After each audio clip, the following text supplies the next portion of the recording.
ada kurang lebih sekitar 100 juta dia bekal di tas itu sendiri.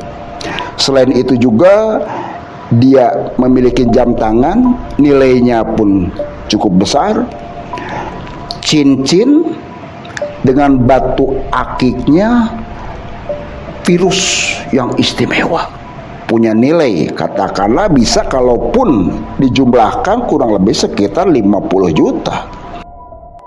Kembang kantil setelah dilakukan semedi setiap malam Selasa ini nanti akan mekar.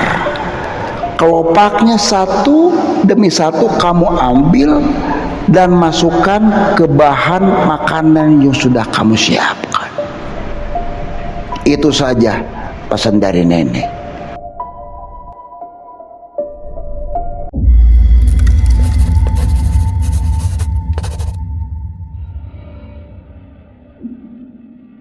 Bismillahirrahmanirrahim. Assalamualaikum warahmatullahi wabarakatuh. Sobat mengulas malam dimanapun berada, baik yang ada di alam nyata maupun di alam gaib, alhamdulillah pada kesempatan malam hari ini jumpa lagi dengan saya Abah Agus. Abah akan menceritakan satu kisah nyata yang dibagikan oleh salah seorang subscriber Sobat Mengulas Malam. Nama, tempat, karakter ini sengaja Abah samarkan sesuai permintaan dari narasumber. Ini ada kaitannya dengan masalah keluarga. Bila mana ada pengalaman mistis baik pribadi ataupun sanak sahabat dan keluarga, silahkan bisa dikirim via email yang ada di bawah ini. Jikalau nanti panjenengan siap untuk menjadi narasumber, mangga ditunggu. Kalaupun misalkan belum siap, nanti insya Allah Abah Agus yang akan menceritakannya. Pada malam hari ini Abah akan memberikan satu judul sesuai dengan cerita dari salah seorang subscriber Mengulas Malam ini. Judulnya adalah Pesugihan Kembang Kantil. Mendengar pesugihan kembang kantil ini memang unik dan jarang serta langka. Orang di luar sana hanya mengenal pesugihan siluman buaya, pesugihan siluman ular, pesugihan babi ngepet. Pesugihan kembang kantil emang unik sekali. Sebut saja Hartono dan Yani. Hartono dan Yani adalah pasangan suami istri. Mereka menikah di usia muda. Hartono kala itu nikah di usia 20 tahun. Yani 17 tahun. Nikah masih di usia dini. Terus terang, kedua orang tuanya dari Yani ini sangat-sangat tidak setuju melihat bobot, bebet, dan bibit dari Hartono yang enggak jelas. Hartono secara fisik badannya bertato, telinganya ditindik, sholat aja jarang. Kerjaan juga jelas belum ada karena di usia 20. Yani sendiri itu masih SMA. Karena tidak adanya restu dari orang tua Yani, Hartono pun melakukan hal di luar harapan orang tua. Yani hamil di luar nikah.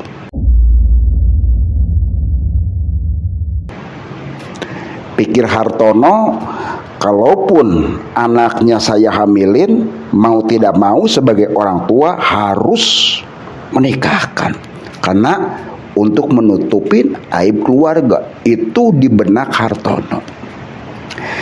3 bulan kala itu janin yang ada di perut Yani, hasil buah dari Hartono. Menceritakanlah Yani kepada bapaknya dan kepada ibunya. Ibunya ternyata kaget dan sempat menangis. Bapaknya pun marah, yang amat sangat marah, melihat situasi kondisi yang tidak diharapkan. Keluarga Yani orang yang terpandang di salah satu desa tersebut. Mau tidak mau, karena situasi dan kondisi yang sudah tidak memungkinkan, kalaupun didiamkan, lama-kelamaan hamilnya akan semakin besar. Hartono pun dengan Yani dinikahkan oleh orang tua Yani. Seperjalanan waktu, karena Hartono pun belum punya kerjaan tetap, Yani pun sama. Mereka tinggal sementara waktu di pondok mertua Indah, atau numpang di rumah mertua. Namanya numpang di rumah mertua itu tentunya ada satu konsekuensi. Bangun harus pagi, dia harus mengerjakan setidak-tidaknya apa yang dikerjakan oleh orang tua Yani, setidaknya Hartono pun harus ikut bantu. Tapi apa yang terjadi? Hartono hanya sebatas makan, tidur, main. Orang di luar sana mengatakan hardolin, dahar ngising ulin. Kesel bapaknya Yani, mencak-mencak, kamu tidak menghargai namanya orang tua. Kamu sekarang harus bertanggung jawab sebagai kepala keluarga. Bagaimana mau bisa memberikan nafkah kepada istri kamu, notabene itu sebagai anak saya. Satu saat nanti kamu pun akan punya anak. Coba dibayangkan, coba dipikir, jangan enak-enak saja makan tidur ulin, menggawe. Itu yang disampaikan oleh bapaknya Yani sebagai mertua dari Tono tersebut. Hartono dengan omongan, ocehan hampir tiap hari seperti itu merasa gerah. Dia pun berusaha mencari nafkah sebagai tanggung jawab, bukti tanggung jawab terhadap istri. Hartono kerja serabutan. Ada kalanya dia diajak temennya untuk jadi kuli bangunan. Ada kalanya dia pun diajak sebagai calo jual beli motor. Apapun kerjaan, yang terpenting saya bawa duit, saya bisa merokok, saya bisa ngopi. Itu yang ada di benak Hartono. Seiring perjalanan waktu, kehamilan dari Yani pun sudah mulai membesar. Kala itu kandungan Yani 9 bulan lebih 10 hari. Lahirlah seorang bayi laki-laki dalam kondisi normal. Alhamdulillah, Hartono mengucap. Disaksikan waktu kelahirannya Yani itu oleh ibu dan bapaknya. Sedangkan dari keluarga Hartono sendiri, karena ini Hartono itu orang yang nggak jelas keluarganya, sanak familinya di mana. Di saat dulu nikah juga dia hanya sendirian, dia diantar sama temannya saja. Jadi kalau berbicara masalah bobot, bibit bebet itu tidak masuk kriteria. Orang tua Yani selalu terus mengingatkan kepada Hartono, "No, kamu sekarang sudah punya anak. Rasa tanggung jawab kamu sekarang berarti berlipat ganda. Harus nafkahin istri, harus nafkahin anak. Semangat coba kamu bekerja ya." Hartono pun tidak lepas, usaha terus. Cuma sayang, karena di saat mereka menikah tidak ada restu dari kedua orang tua. Ya itulah seperti itu. Seret untuk mendapatkan atau upaya untuk mendapatkan satu rezeki itu ke arah situ, karena belum adanya atau tidak adanya restu dari kedua orang tua. Hartono berusaha membuktikan sebagai seorang kepala keluarga, sebagai seorang imam. Dia mendatangin temannya, sebut saja dia Budi. "Bud, iya gimana no? Bisa bantu saya enggak? Barangkali ada informasi kerjaan atau gimana?" "Waduh, kebeneran no. Kemarin si Ian sempat telepon saya. Dia kebetulan kerja sebagai anak buah kapal di salah satu kapal cumi dan sontong. Nah, mudah-mudahan saja ini nanti ada jodohnya." "Waduh, kalau begitu siaplah saya. Yang terpenting saya bisa bekerja dan menghasilkan." "Oke lah, kalau begitu saya coba hubungin." Singkat cerita, dihubungilah sama temennya tadi.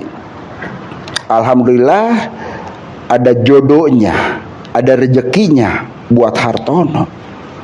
Hartono pun menyiapkan segala administrasi sebagai bentuk melamar ke salah satu anak buah kapal. Diterima. Ada kurang lebih sekitar 2 tahun, karena sesuai dengan kontraknya, Hartono pun pulang ke kampung halamannya, yaitu menemui istrinya Yani. Ada kurang lebih sekitar 100 juta dia bekal di tas itu sendiri. Selain itu juga dia memiliki jam tangan, nilainya pun cukup besar, cincin dengan batu akiknya virus yang istimewa, punya nilai katakanlah bisa kalaupun dijumlahkan kurang lebih sekitar 50 juta. Di tasnya ada 100 juta, yang ada di badan itu 50 juta. Tapi sayang, ujian terus menerus menghantam Hartono. Dia sudah senang, sudah bangga 2 tahun dia bekerja sebagai anak buah kapal dengan berbagai macam resiko. Di saat perjalanan dia tertidur, sampai-sampai tidak menyadari tas yang ada uang di dalamnya yang 100 juta hilang. Entah kemana. Dia terbangun dan menanyakan ke kenek bis, "Pak, tas saya hilang. Ada yang nyuri kali ya?" "Waduh, kenapa nggak hati-hati nyimpennya?" "Saya juga tidak tahu. Saya sebagai kondektur di bis ini saya tidak tahu, dan segala kejadian kebentuk kehilangan apapun kami supir dan kondektur itu tidak bertanggung jawab." Tono termenung, menyadari segala kehilapan dan kekeliruannya serta kelalaian dia. Mau pulang, yang sudah disiapkan uang di tas 100 juta, belum juga yang ada di badan, jam tangan, gelang, kalung, cincin. Akhirnya dijual barang-barang tersebut sejumlah nilai kurang lebih sekitar 50 juta.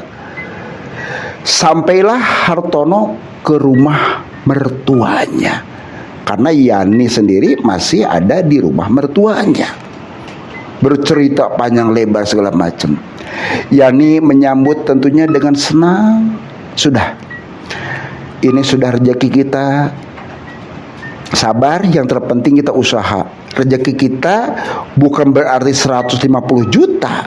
Karena yang 100 jutanya hilang, berarti rezeki kita hanya 50 juta. Ya sudah, kita syukurin saja. Hartono pun bisa menerima apa yang disampaikan oleh istrinya Yani. Yani karena sudah cukup modal, ada usaha.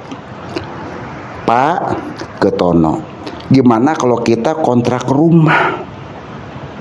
Ya setidak-tidaknya kita sedikit nyaman. Kalau misalkan terus-terusan ikut mertua, kan tahu sendiri kita tidak bisa mandiri. Perjalanan nikah kita ini sudah hampir 5 tahun, kita masih seperti ini terus.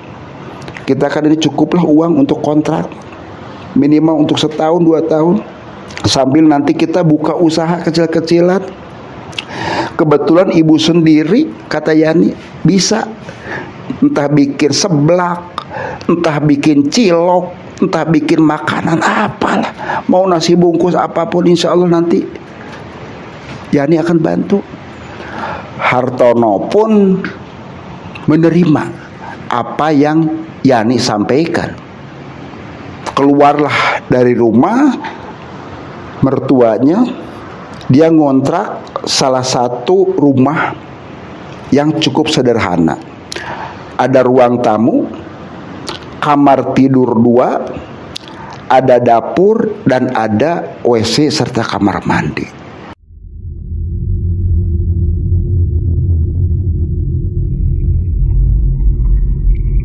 Mereka menjalani dengan perasaan tenang dan nyaman. Suatu ketika Yani pun sesuai dengan rencana, dia usaha kecil-kecilan, memanfaatkan uang hasil kerja Tono waktu jadi ABK. Jualan seblak, jualan cilok, jualan cireng di depan rumahnya pakai meja kecil. Alhamdulillah cukuplah sekiranya untuk makan dan beli susu anaknya. Karena anaknya ini usianya sudah mulai naik gede, ya. Masih doyan susu meskipun usianya ini sudah usia 7 tahun. Sudah mulai masuk sekolah. Tapi kembali, karena kehidupan ini, orang tuanya atau katakanlah mertua dari Tono ini selalu ikut campur. Datang, gimana ini hidup kamu tuh? Kok nggak ada perubahan? Coba usaha yang lebih baik dari sini. Setidak-tidaknya kamu memiliki rumah sendiri yang besar, mobil yang mewah. Yani dan Tono pun menjawab, insya Allah Pak, nanti kita bertahap, mohon doanya. Saya pasti akan doakan, meskipun saya kesel, teriak mertua, khususnya bapak dari Yani. Seiring perjalanan, namanya usaha, terkadang ada naik, terkadang ada turun, fluktuatif di situ terjadi. Uang makin kesini seiring perjalanan waktu, minggu, bulan, tahun, mulai terkikis, berkurang.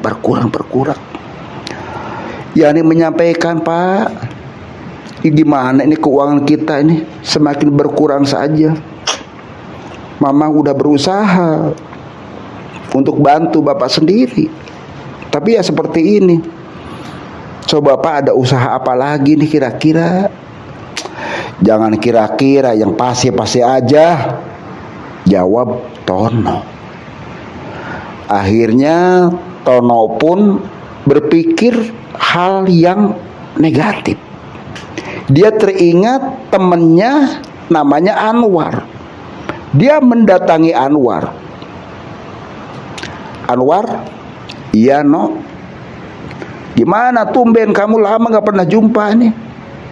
Iya saya tuh maklumlah kesibukan dan sebagainya. Sempat kemarin 2 tahun saya kerja sebagai APK, terusan juga istri jualan. Tapi gimana namanya usaha, malahan bukannya ada kemajuan tapi malah turun. Modal pun sudah hampir habis.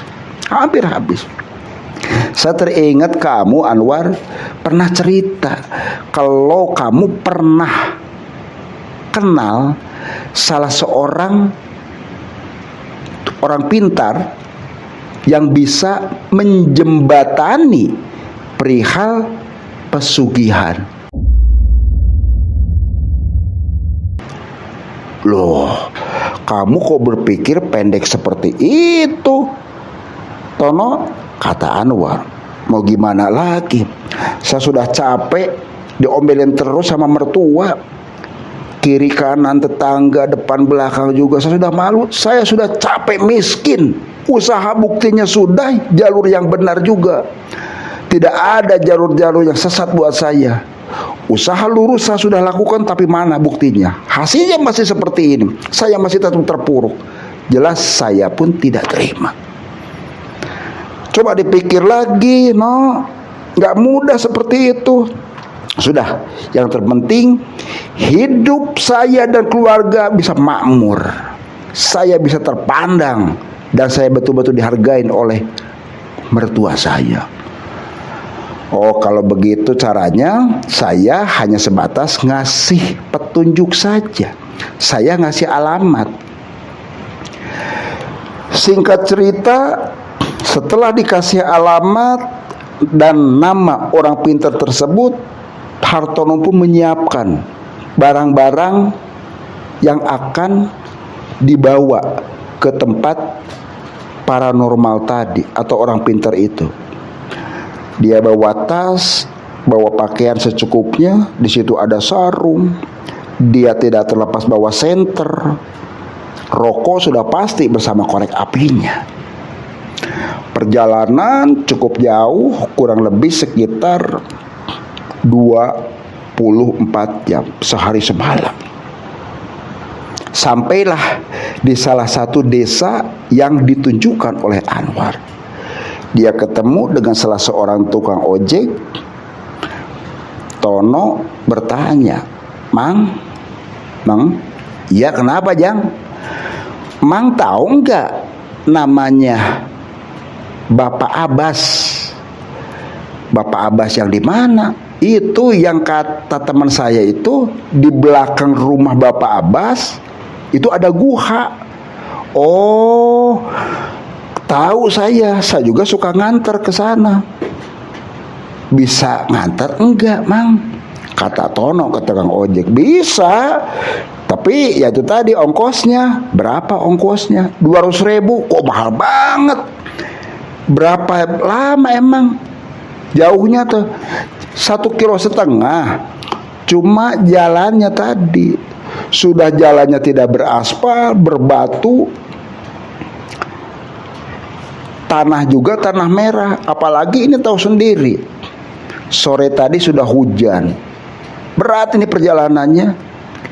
Kalau Ujang mau, Mamang siap antar. Kalau enggak ya enggak ada ruginya buat Mamang.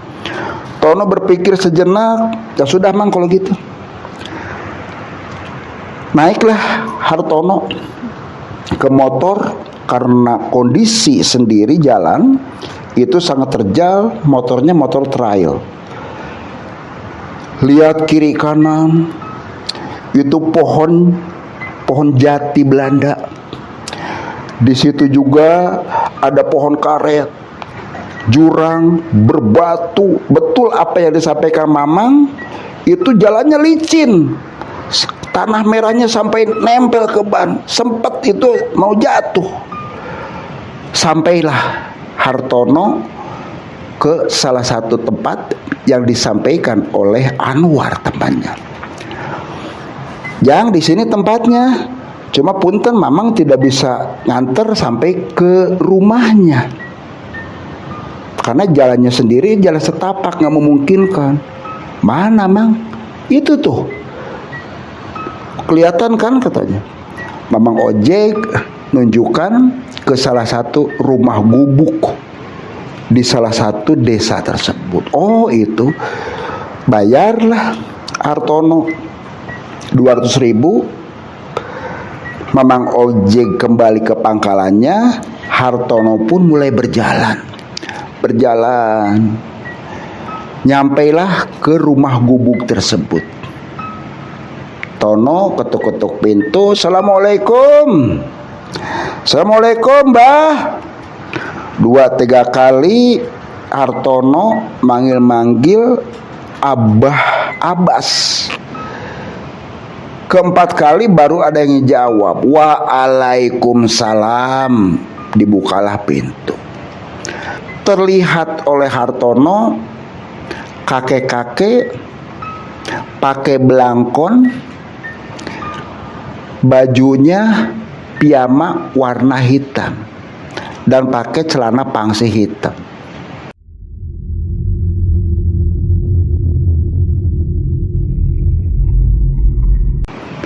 Si kakek tersebut menanya, Ujang dari mana ini malam-malam seperti ini? Ada maksud dan tujuan apa? Punten, kata Hartono. Apakah benar ini kakek Abbas? Betul. Ayo masuk. Masuklah Hartono ke rumah kakek Abbas. Duduk di situ. Kakek Abbas hidup sendirian. Lampu pun tidak ada, hanya pakai penerangan cempor. Kakek Abbas menawarkan ke Hartono, "Yang nih minum." Minum, gelasnya pun dari batok kelapa. Jaburannya ubi dan singkong rebus. Hartono menikmatin makanan yang disiapkan oleh kakek Abbas. Setelah itu Hartono nanya, "Bah, alhamdulillah terima kasih ini sudah dijaburin segala macam. Mau nanya, Bah, gimana? Saya tuh sudah capek hidup miskin. Saya sudah usaha segala sesuatunya. Cuma itu tadi, kok seperti ini terus. Saya dapat kabar Abah bisa menjembatani, menemukan saya perihal keuangan yang konon katanya di sini ada penunggunya. Saya pengin muja." Bukan muja tuh, di sini mah pesugihan. Nah, itu pesugihan.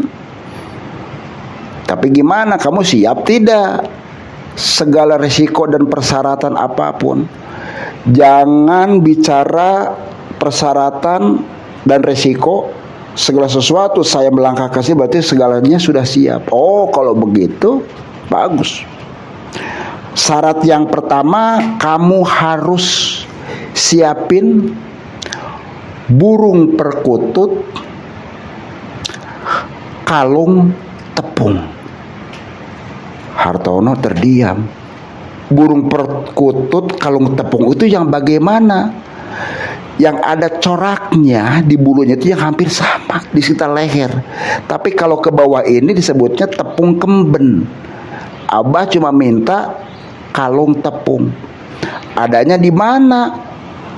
Jelas adanya di kampung, di dalam hutan di sana.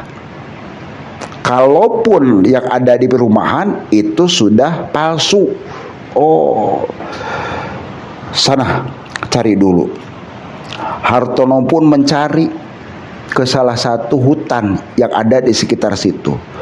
Kurang lebih sekitar 2 hari 2 malam dia pasang pulut, yaitu getah dari pohon nangka. Dengan sebatang bambu yang kebetulan ada di situ, dia siapin. Menunggu dasar jodohnya. Dapatlah perkutut sesuai dengan syarat yang diminta oleh kakek Abbas, yaitu 1 jodoh. Senang dibawa. Bah, ini perkutut kalung tepung. Nah, bagus. Kalau begitu, Abah pun karena di sini sudah menyiapkan segala sesuatu juga, sesaji, dupa, kemenyan sudah siapin. Burung perkutut ini Abah akan ritual khusus di gubuk Abah. Kamu nanti masuk guha bawa sesaji ini. Nanti bakar di sana kemenyan dan dupa. Tunggu 7 hari 7 malam. Setelah itu nanti kamu ketemu Abah lagi. Siap, Bah? Hartono tas yang dibawa dari rumah dititipkan di rumah kakek Abbas tadi. Dia hanya bawa sarung dan senter. Masuklah Hartono ke guha. Persis di pintu guha ada satu keraguan, ada rasa takut menyelimuti diri Hartono. Tiba-tiba bulu kuduknya mulai merinding.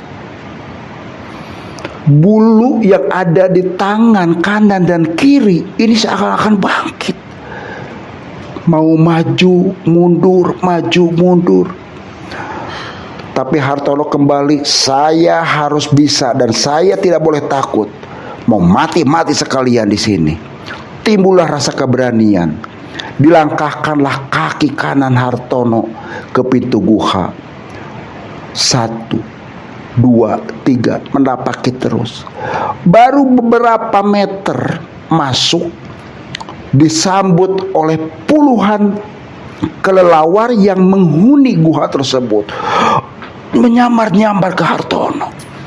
Hartono dengan sigap, sarung yang dia bawa dikebatkan ke kanan dan ke kiri. Selanjutnya dia pun memegang senter di sebelah kanan. Dilihat keadaan guha di dalam, sungguh merinding. Di atas guha kelelawar, situasi di dalam guha lembab. Kiri kanan ini ada saluran air, entah sumbernya dari mana. Hartono terus berjalan. Aroma bau dari kotoran kelelawar ini menyengat, sangat menyengat. Hartono terus berjalan. Nggak lama kemudian terlihat batu hitam seperti batu ampar. Di senter sama Hartono banyak banget di situ, berantakan bekas-bekas sesaji orang yang pernah semedi di situ. Hartono pun akhirnya duduk bersemedi selama 7 hari 7 malam. Malam pertama Hartono banyak godaannya di situ. Air yang mengalir di sebelah kiri dan kanan ini seakan-akan hidup. Seakan-akan di benak Hartono ini bangun di air tersebut. Terlihat satu sosok perempuan cantik. Cuma sekilas itu saja. Di malam kedua godaannya pun gak tanggung-tanggung. Anak kecil datang. Di malam ketiga suara segala macam. Keempat, kelima, keenam, dan hari ketujuh, sesuai dengan amanat dari kakek Abbas, hadirlah satu sosok perempuan cantik menurut kacamata Hartono. Ternyata di situ bukan perempuan cantik, itu adalah jelmaan dari siluman nenek kampret. Nenek kampret yang bentuknya siluman, yang kelihatan sama Hartono seperti putri cantik. Dia tertawa. Hei manusia, kamu ada apa kesini? Hartono terkaget. Yang tadi kelihatan sosok putri cantik kok berubah menjadi sosok nenek-nenek. kulitnya keriput, rambutnya acak-acakan dan panjang, kukunya panjang, hidungnya mancung. Oh, ini mungkin disebut nenek kampret Benak Hartono. Si nenek terus tertawa dan menyampaikan kepada Hartono, "Ada apa kamu manusia datang ke tempat nenek di sini?" Hartono menjawab, "Saya pingin kaya, Nek." Kalau pingin kaya gampang. Nanti nenek akan berikan sesuatu. Tono pun senang.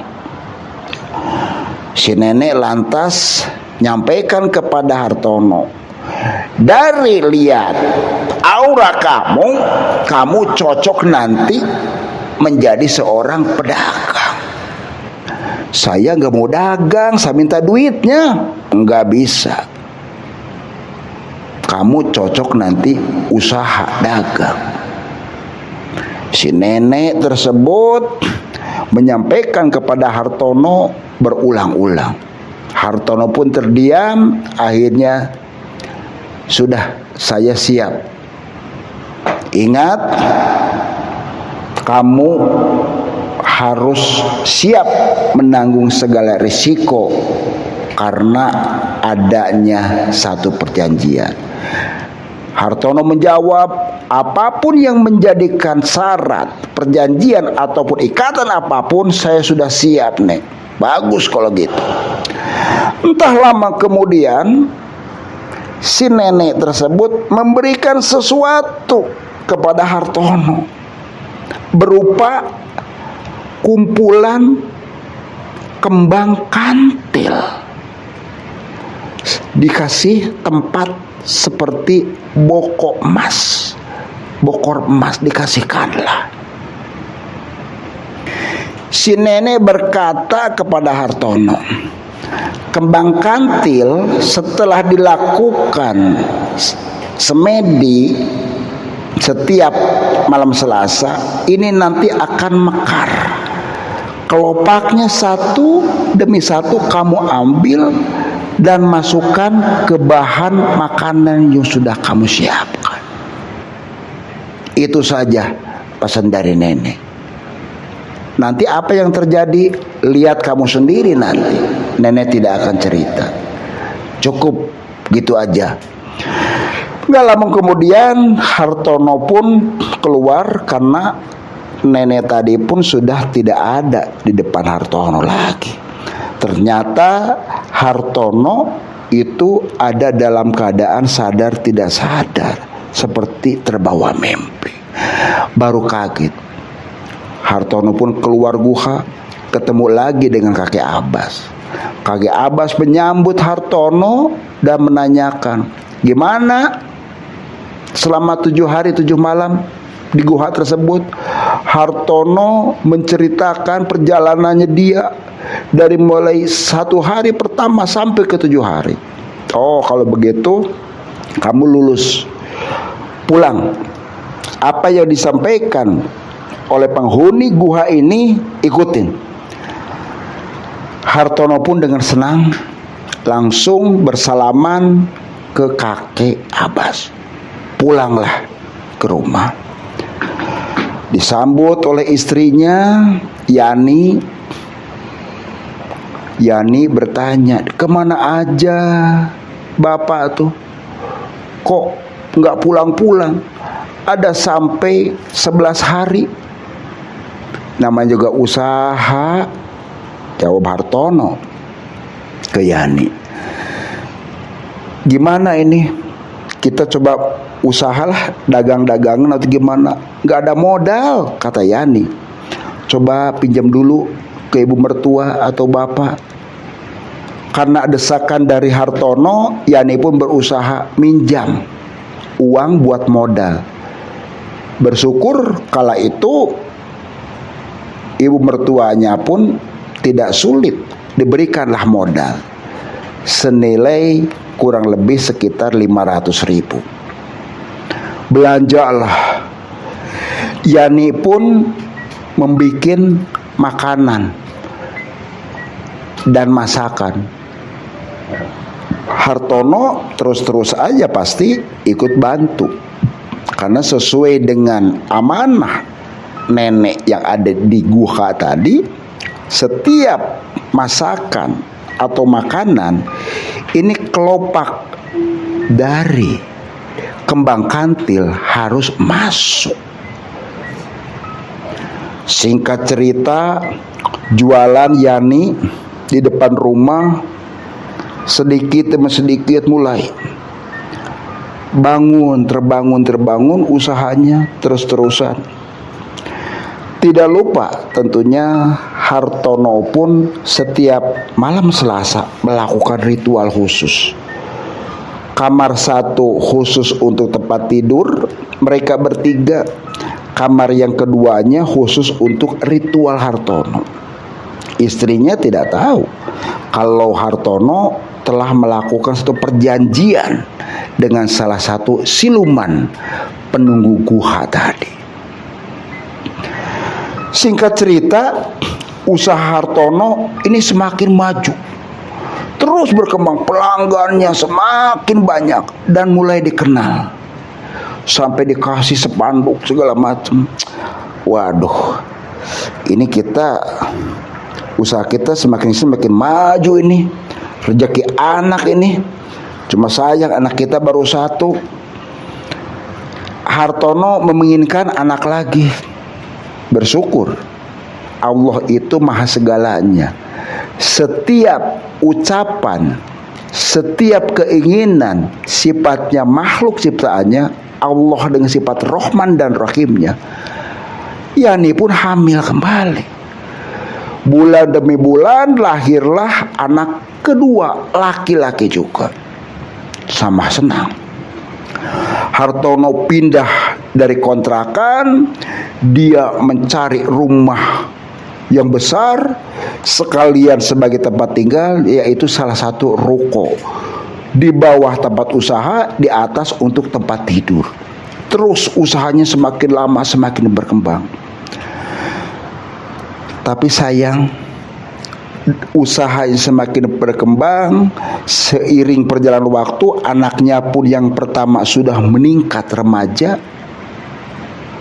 terjadi kecelakaan. Anaknya meninggal tabrakan persis kejadiannya di depan ruko tempat jualan Hartono. Kepalanya sampai pecah, remuk, darah kemana-mana. Terkaget Hartono. Yani sebagai ibunya menangis. Dimakamkanlah putranya. Hartono tidak menyadarin bahwa itu adalah satu konsekuensi dia bersekutu dengan salah satu siluman yang ada di guha yang pernah Hartono cerita. Usaha Hartono sepeninggal anak yang pertama semakin meningkat terus. Karyawan yang tadinya dia ditanganin oleh Hartono dan istrinya mulai nambah karyawan, 5, 10, 15 sampai 25 karyawan. Pelanggannya semakin banyak. Buka mulai jam 8 sampai jam 12 malam. Semakin usahanya semakin besar, pelanggannya semakin banyak, Hartono pun malahan semakin capek. Karena kenapa? Syarat yang menjadikan titah dari siluman nenek kampret, yaitu setiap bahan makanan harus dicampur dengan kelopak kembang kantil. Tidak boleh ada yang tahu. Itu terus-terusan.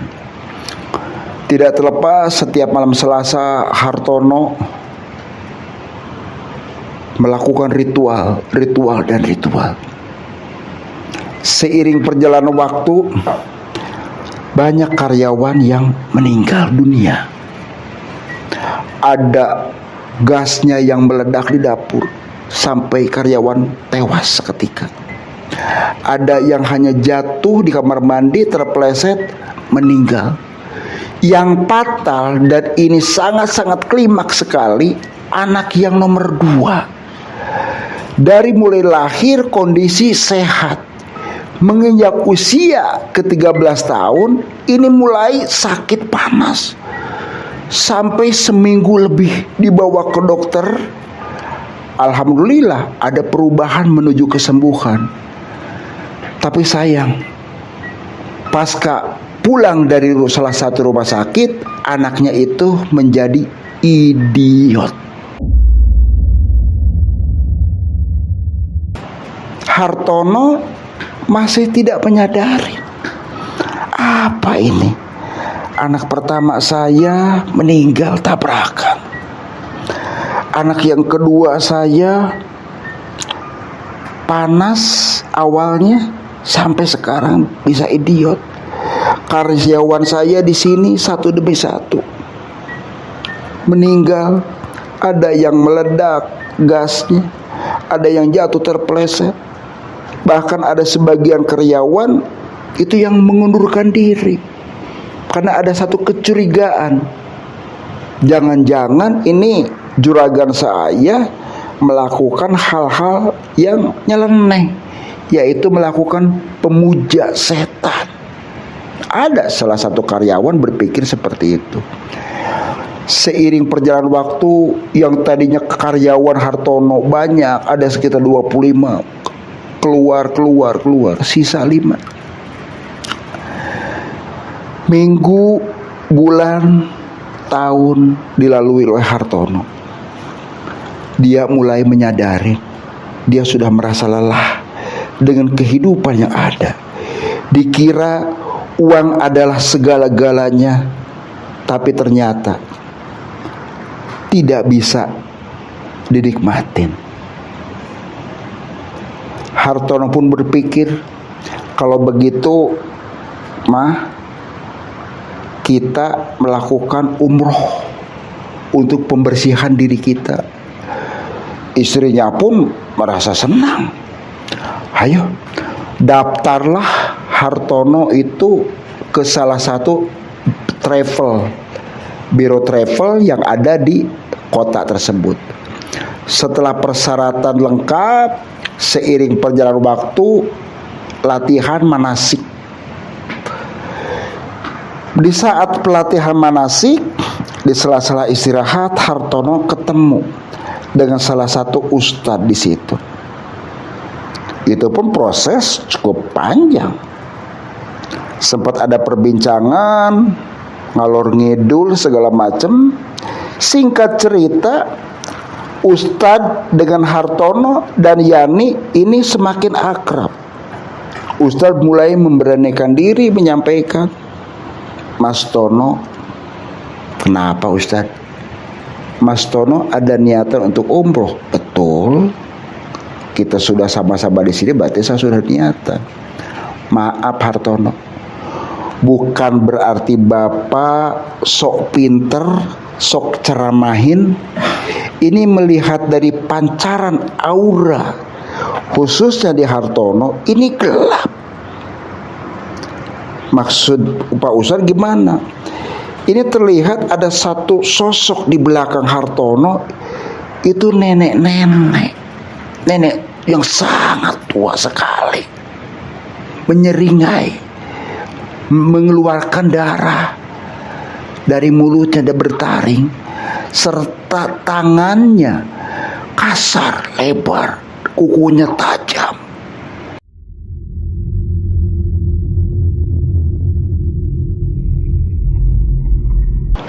Apa ini Hartono? Pernah melakukan apa? Hartono pun terdiam dan menceritakanlah ke Ustadz apa yang selama ini dia lakukan.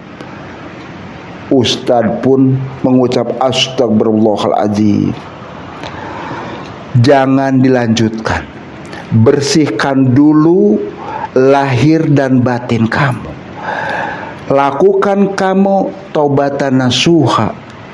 Apapun setiap dosa manusia, Allah akan mengampuni. Yang terpenting kamu istiqomah dalam beribadah. Menangis Hartono, menangis Hartono. Baik Ustadz, kalau begitu. Tapi ini bagaimana? Secara administrasi saya sudah lengkap, batalkan saja. Insya Allah, Allah akan membukakan satu pintu rezeki yang berkah dan barokah, yang halal dan bin thayyibah. Hartono pun berbicara dengan istrinya, sepakat untuk membatalkan. Ustadz tersebut ternyata dia adalah salah satu yang mimpin manasik. Jadi Ustadz tidak ikut berangkat umroh, nemeninlah Hartono, ngajarin Hartono bersama istrinya. Karena dasar agama dari Gama, khususnya Hartono, ini miskin sekali. Seperti pepatah mengatakan, dengan seni hidup menjadi indah, dengan agama hidup menjadi terarah, dengan ilmu hidup menjadi mudah. Hartono pun terus belajar ngaji, keilmuan, akidahnya semakin ditingkatkan. Sholat 5 waktu tidak pernah ketinggalan. Puasa Senin Kemis dilakukan. Secara otomatis perjanjian dengan salah satu siluman yang ada di salah satu guha yang disebutnya tadi pesugihan kembang kantil itu diputus oleh Ustadz, dan pemutusan tersebut butuh waktu dan proses yang sangat panjang.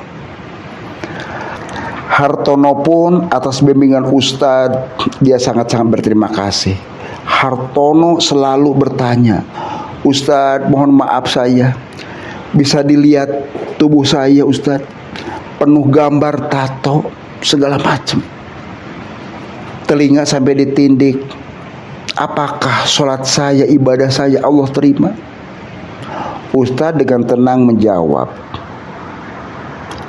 masalah diterima dan tidak itu bukan urusan manusia. Saya pun tidak bisa memberikan satu jaminan. Siapapun di dunia ini tidak akan memberi jaminan apakah setiap ibadah, setiap makhluk ciptaan Allah akan diterima.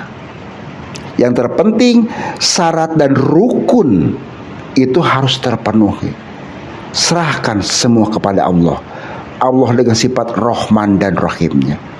Hartono pun semakin percaya diri. Hartono pun semakin semangat untuk terus melakukan ibadah, tidak pernah lepas sholat 5 waktu. Dengan menyadarinya Hartono, siluman yang ada di salah satu guha sesuai dengan perjanjian kesepakatan dengan Hartono, ini marah datang kepada keluarga Hartono. Kala itu Kamis malam Jumat Kliwon, tiba-tiba angin kencang banget. Pintu rumah Hartono ini terbuka seketika. Wah, kaget semua yang ada di situ. Angin puting beliung masuk ke rumah Hartono. Wujudlah sosok nenek-nenek yang persis seperti yang ada di guha. Nenek tersebut langsung berbicara kepada Hartono. Hei Hartono, kamu telah melanggar satu perjanjian dengan nenek sendiri. Sekarang kamu sudah menikmatin segala hasil yang telah kamu lakukan dan melakukan perjanjian dengan saya. Tidak nenek tadi. Hartono pun dibantu dengan Ustadz melawan kepada nenek siluman tadi. Hartono sempat jatuh pingsan karena serangan-serangan dari nenek siluman tadi. Perang di situ dengan Ustadz terus lama. Cahaya merah, yang biru, segala macam saling bertabrakan. Singkat cerita, kalah makhluk siluman tadi. Akhirnya Hartono pun dibantu dengan ustadz, ditemani dengan istrinya, mengucapkan syukur alhamdulillah. Proses pemutusan hubungan pesugihan Kemang Kantil kurun waktu 2 tahun. Memang lama sekali, tidak mudah. Alhamdulillah atas bantuan Allah Subhanahu wa taala, wasilah dari ustadz tadi, Hartono sekeluarga terselamatkan. Itulah gambaran yang disampaikan oleh salah seorang subscriber dari Sobat Mengulas Malam. Tarik satu kesimpulan, pesan moral dari sini perlu kita ketahui bersama, bahwasanya kita sebagai makhluk ciptaan Allah jangan pernah lakukan hal yang putus asa. Berlakulah sesuai dengan syariat agama yang kita percayai. Agama Islam berpatokan dengan hadis dan Quran sesuai dengan sunnah dan tuntunan Nabiullah Muhammad Rasulullah Sallallahu Alaihi Wasallam. Ikutin, jangan berpikir yang aneh-aneh. Pengen kaya, usaha dengan maksimal, explore seluruh potensi yang ada dalam diri kita. Jangan pernah setengah-setengah, jangan pernah putus asa, jangan pernah takut siluman belek, genderuwo, kuntilanak, geprek. Kita adalah makhluk ciptaan Allah yang sempurna. Itulah kita sebagai manusia yang Allah berikan akal. Demikian disampaikan, mudah-mudahan cerita ini ada guna dan manfaat untuk Sobat Mengulas Malam. Mohon maaf sekali lagi atas segala kehilapannya. Wabillahi taufik wal hidayah. Wassalamualaikum warahmatullahi wabarakatuh. Semakin malam semakin mencekam.